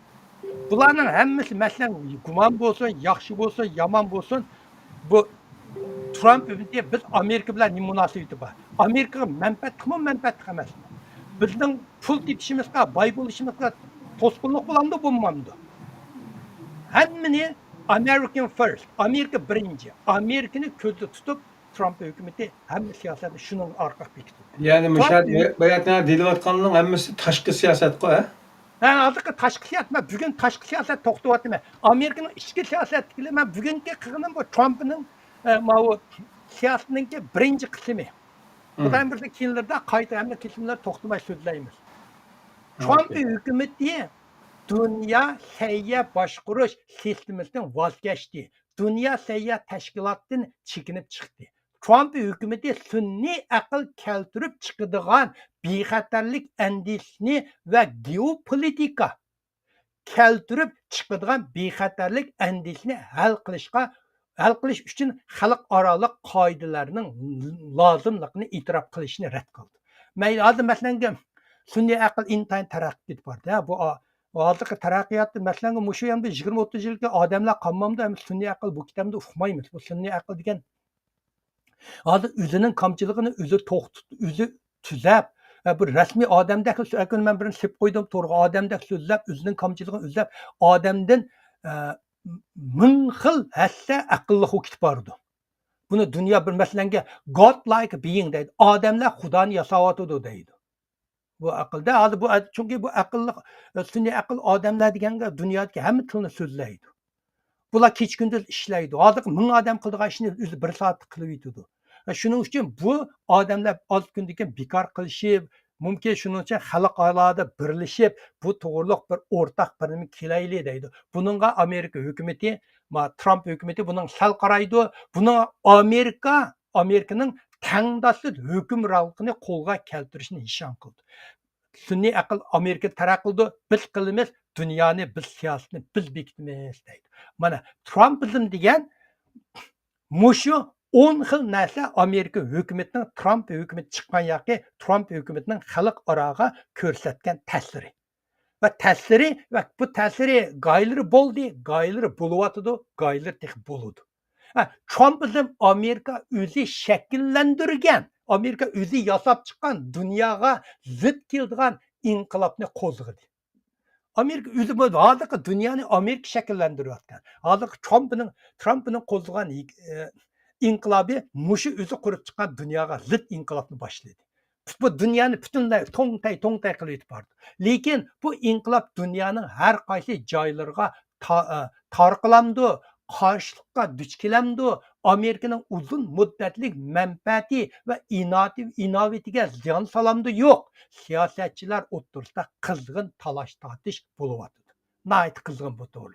Trumpizm dunyoda rahbarlik bu bo'shliqni paydo qildi. Rahbarlik bir bo'shliqni paydo. Men qilmayman rahbar. Yo'qman sen o'zing qil deydi. Bu bo'shliqni boshqa davlatlar to'ldiramdi va yangi bir dunyo tartibi shakllanadi yo'q. Bu savollarga har xil farazlar bor, lekin texi aniq mo'ljallash yo'q. Hozirgi dunyo Trump Amerika o'zi qurgan bu dunyo sistemasini o'zi og'dirib tashlayotdi, yangi bir sistem quraman deyotdi. Bular nega berib, nega keladi? Texi hozir hech qazimiz birim dallamaymiz. Men Amerikaning dongliq siyosatchilarini anglayman. Bu to'g'riliq chiqqan kitoblarni o'qiyman. Bu to'g'ri kitob chiqsa o'qiyman. Kitobcha o'qiyman. Shuning uchun texi bu yo'q. Keyingi suhbatlarda Xudoyim bo'lsa to'xtaymiz. Hozir bugun men Trumpizmni dunyo va endi buning Uyg'urlar bo'lgan ta'sirini buning hozir Uyg'urlar endi buning bu hozir dunyoda bir Amerika bir peshqa qilib oldi. Dunyoda sal ovozi chiqib qoldi. Mushlarning ichidan Uyg'urlar qanday foydalandi? Bu Uyg'ur siyosatchilarining iqtidoriga bog'liq. Men bu deyman, Uyg'urlarning tarixda mag'lub bo'lib ketishining bir muhim sababi Uyg'urlarda oldingi 200 yilda bir siyosatchi chiqmabdi ekan. Uyg'urcha siyosatchi chiqmabdi ekan. Bir davlatni oldiga suradigan, yetaklaydigan, boshlaydigan, g'alaba qiladigan, taraqqiy qiladigan injener emas, falasuf emas, diplomat emas, general emas, siyosatchi.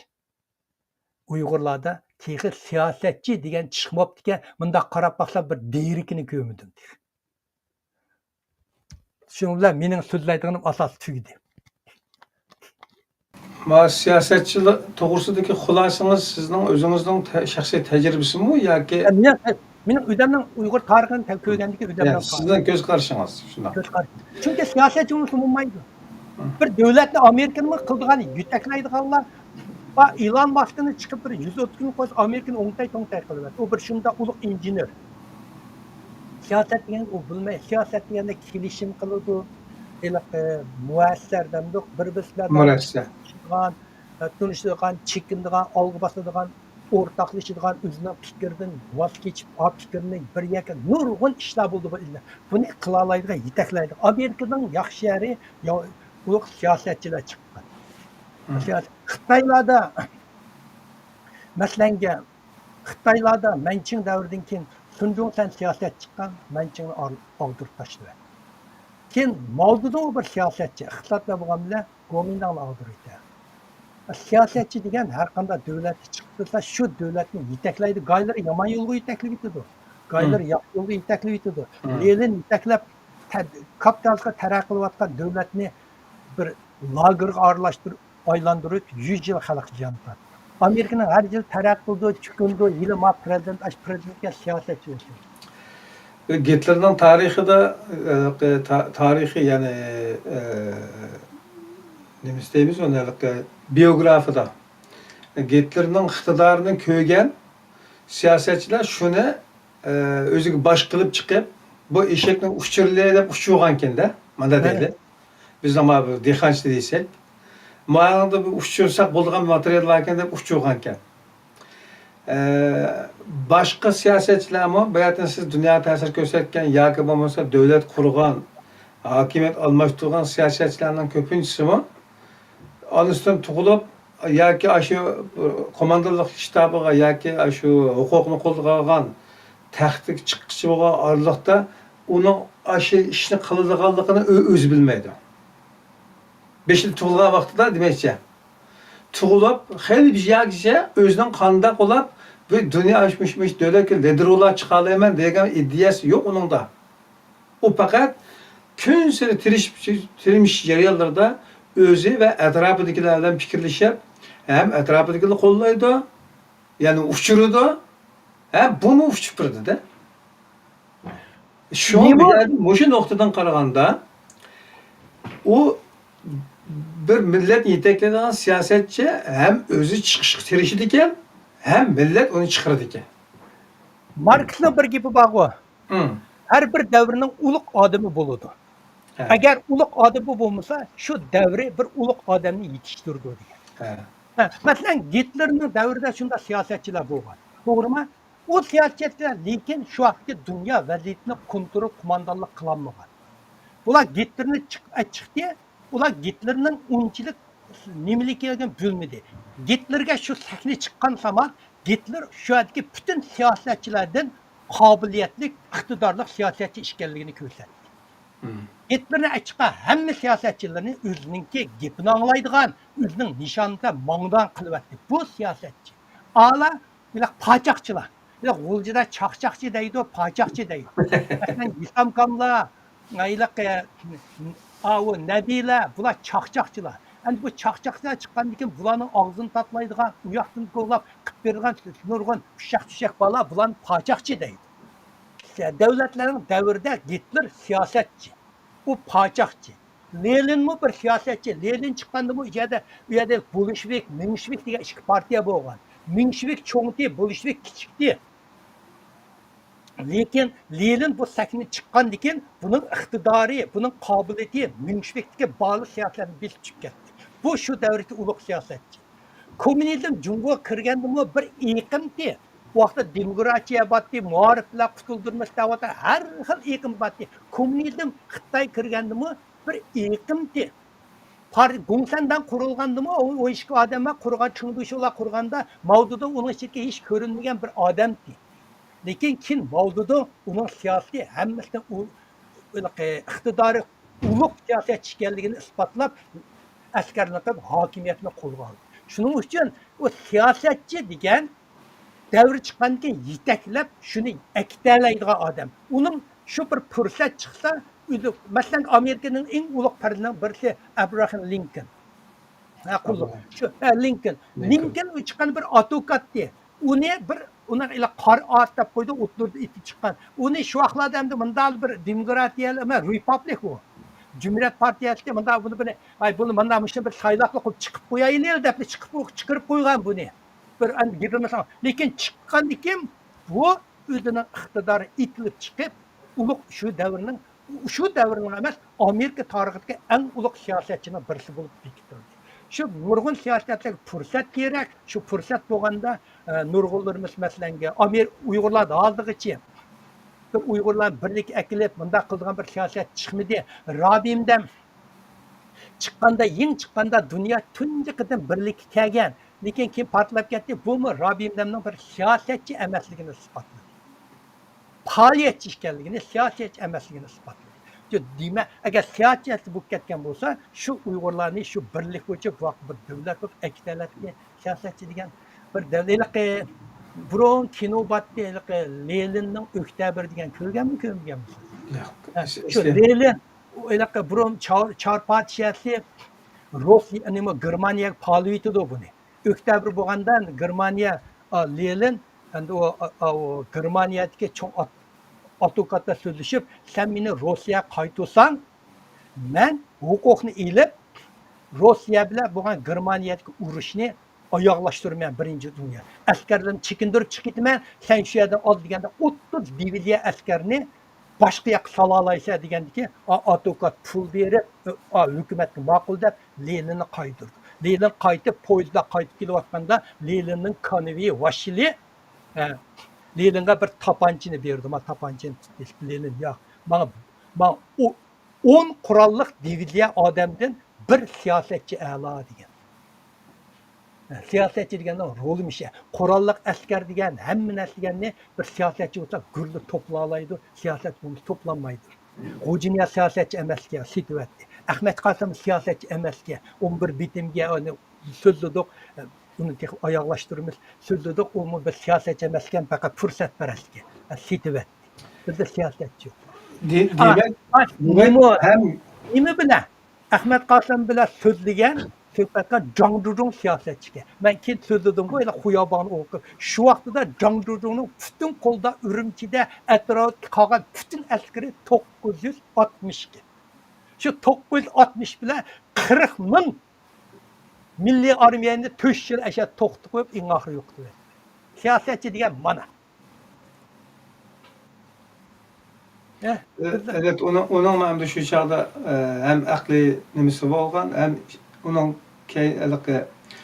qo'llovchisi yoki yordami bo'lganda, ham bizning ichki tashqi jihatda vaziyat unga o'tib ketgan narsaga biz demaymiz. Tamam. Ketgani ketdi. Endi qanday qilamiz degan masalada men mandaq tushunchim shu. Eşek uçamdı dese uçuralasan uçudu degan javob bergan ekan. Uçuralasan. Eşek emas, tömön uçudu ekan da, ayni hatta adamni ilib uçyapti da, ayrı bilallah. Uçuralaganlik uchun. Agar millat o'zining mustaqillik irodasida mahkam bo'lib, masalan, davlat qurib, yashab, hur yashaydigan irodasida mahkam bo'ladigan bo'lsa, Moşi iradəyə vəkillik qılalaydigan adamlarni özü çoxum uçura oladi. Men mana tushundim. Endi shu odam bo'lish kerak. Men Trumpni intayin hurmatlaydigan yerim birinchi qadam prezidenti bo'ldi. Tarixda unchilik tanqid uchrab boqqan prezidenti yo'q. Hı. Bunun oilasidan, bunun istilidan hammani qildi. Birinchi nimada haq mag'lub tushib ketdimi? Tushib ketsa chekinmadi. Chiqib, ikkinchi qitim chiqib turib, boshqadan yana prezident bo'ldi. Mana bu iroda. Iroda. Elaqa Trumpninki bir gapi bor, elaqa bunda kitobda Trumpning kitobi bor, bunda bir o'qib chiqqan tarjimonini yozgan. Trumpning bir deydigan gapi borki, bir nishonni qilaman degan nishoningdan o'lsang qaytma deydi. Siyosatchiga shu bo'lgan, ana yana chiqdi qarang. Mana bu siyosatchi. Chiqib dunyo tartibini haq nima deyishdan qat'iy nazar. Burunqi o'zi degan hali huquqni oldimi? Hali burunqi prezident bo'lgan vaqtdagi nurg'un va'dalarini o'zi bichit qilyapti. Hech nima bilan kori yo'q. O'zining xiyolida bir nishon bor. Shu nishonga mangdim deb ketib boradi. Hech nimaga taslim bo'lmaydi, hech nimaga chattig'i yo'q. O'zining fikriga sal qarshi turgan odamlarni sal bo'lsa bir odamni saylaydi, o'zining fikriga yaxshi ko'rmasa haydab chiqarib uni ishdan bo'shatib yutadi. Elon Musk'ning bo'shatib haydab chiqaryapti. Shuning o'xshab bizda Donald Trumpning 10 ahvolini so'zladim, oyoq kirkasak va cho'nqirlab Donald Trumpning dunyoga hozir chiqiblar bir 6 oy bo'lmay dunyoga shunchalik cho'ng ta'sir ko'rsatyapti.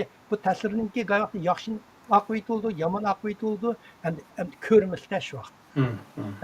Bulamda oxirgi so'zingizda aniq bir xuloslash imkoniyati bo'lmaganlik to'g'risida deb o'tib ketdingiz. Hozirgi navbatdagi vaziyatning qanday natijaga borganligini. Men aqliga desa, hamda oxirini o'ylayolmasakmi, lekin oldimizda shunday bir davolg'ush endi ma qanday bo'ladi deydigan narsalarning ichida bekrak diqqatchilik qiladigan narsa, agar hamma davlat faqat o'zining manfaati bilan bo'lsa, o zaman o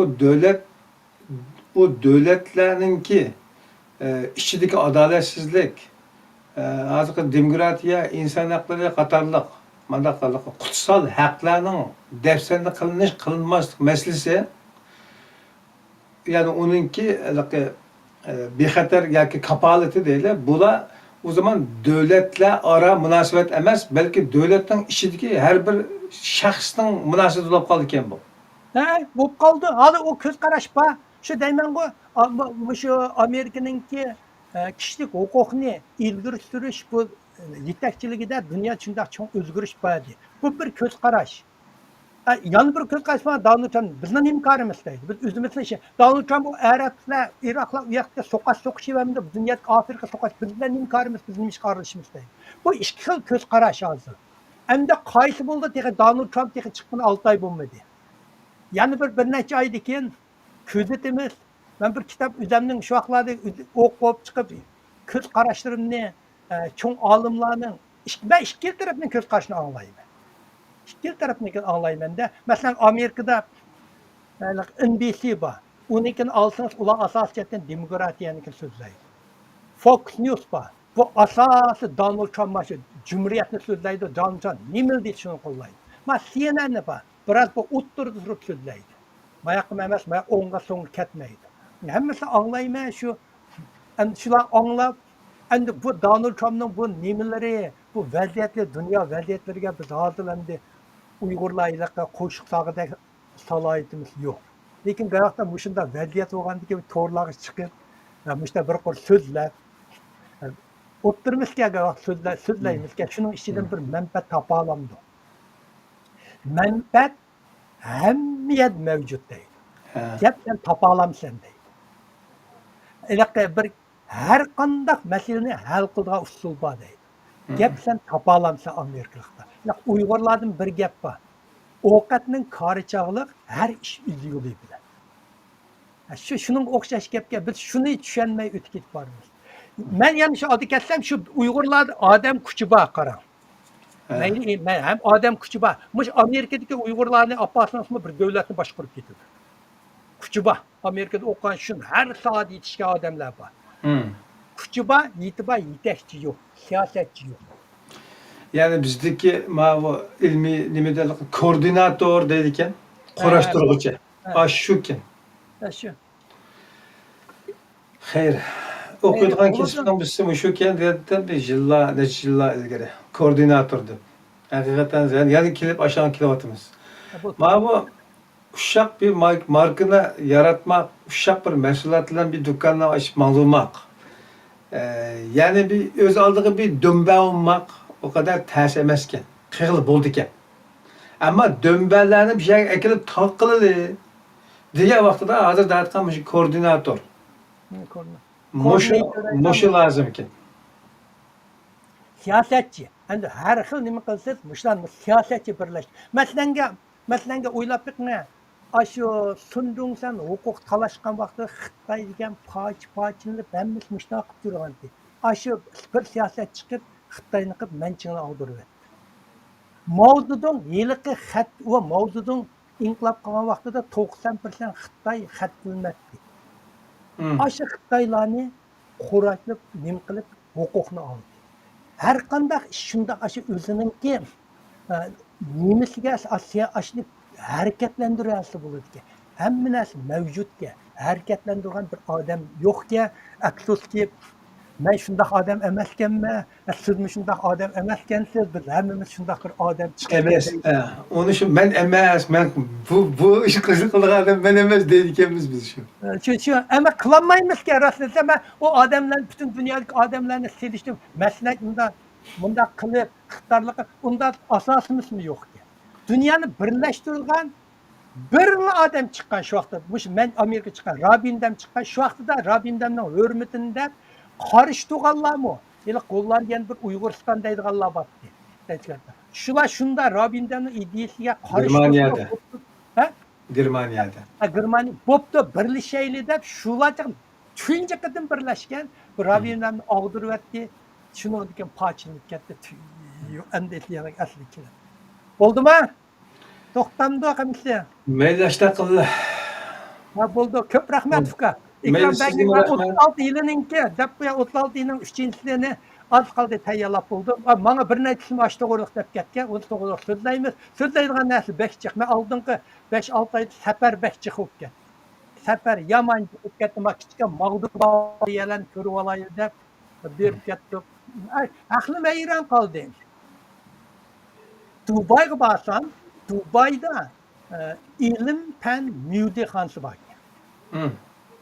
O hozir qadar men dunyoda ko'rgan ilm fan mudexonlarning ichida eng ilg'ir ekan. Uchib yurgan mashinalar uni ko'rib keringlar.